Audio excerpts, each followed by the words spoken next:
Abordagem do paciente com dor torácica não coronariana ou de origem esofágica.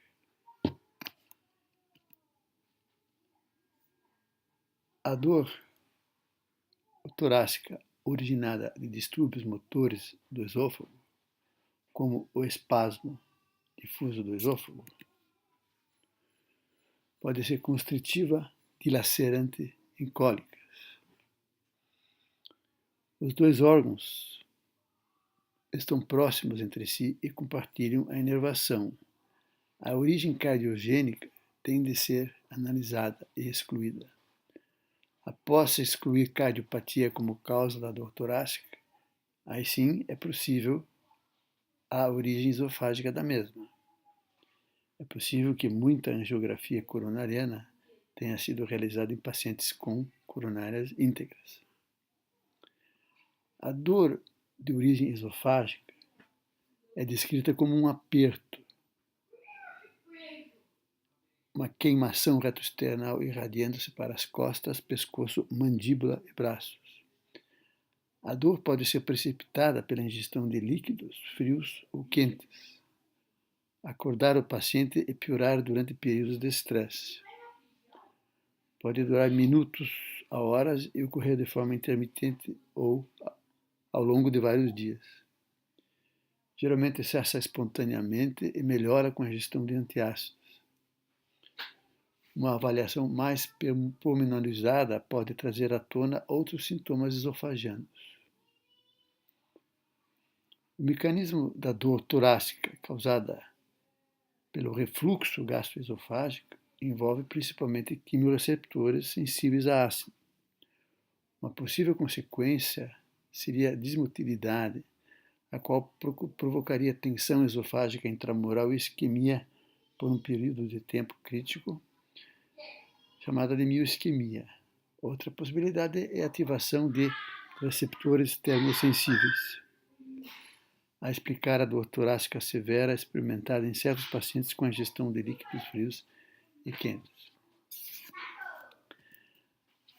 A dificuldade clínica que é enfrentado ao se tratar de um paciente com dor torácica é o diagnóstico diferencial com dor de origem cardiogênica, uma vez que ambas podem causar sensação de opressão e irradiar para o pescoço, mandíbula, e ambas podem aliviar com vasodilatadores. O que poderia ajudar a definir um critério diagnóstico seria que a dor cardiogênica geralmente inicia com esforço físico e melhora com repouso, no caso da angina. E a dor esofágica ocorre com o paciente deitado, aliás, é piorada em decúbito, e melhora com a movimentação e com o uso de antiácidos.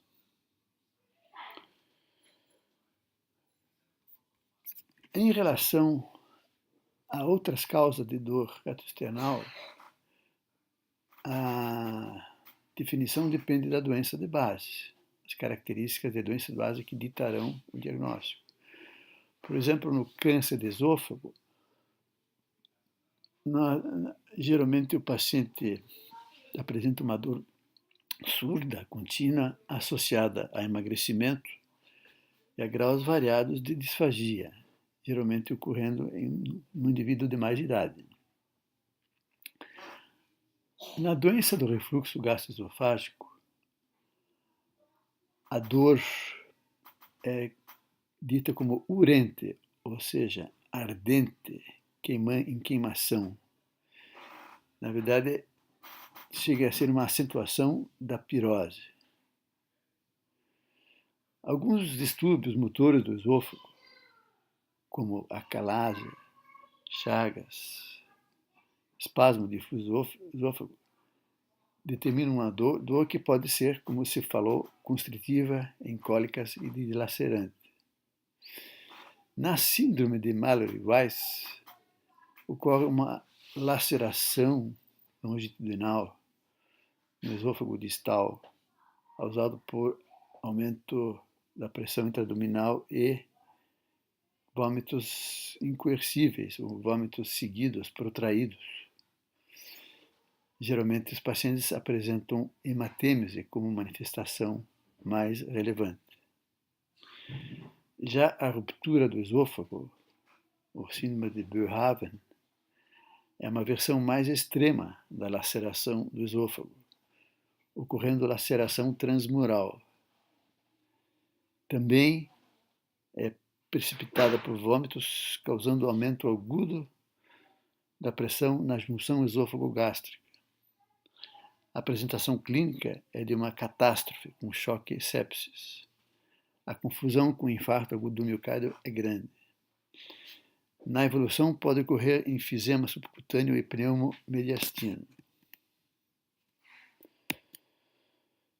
Algumas palavras sobre pirose ou heartburn, que é a sensação de azia retroesternal, queimação ou queimor. É muito sugestiva de refluxo gastroesofágico.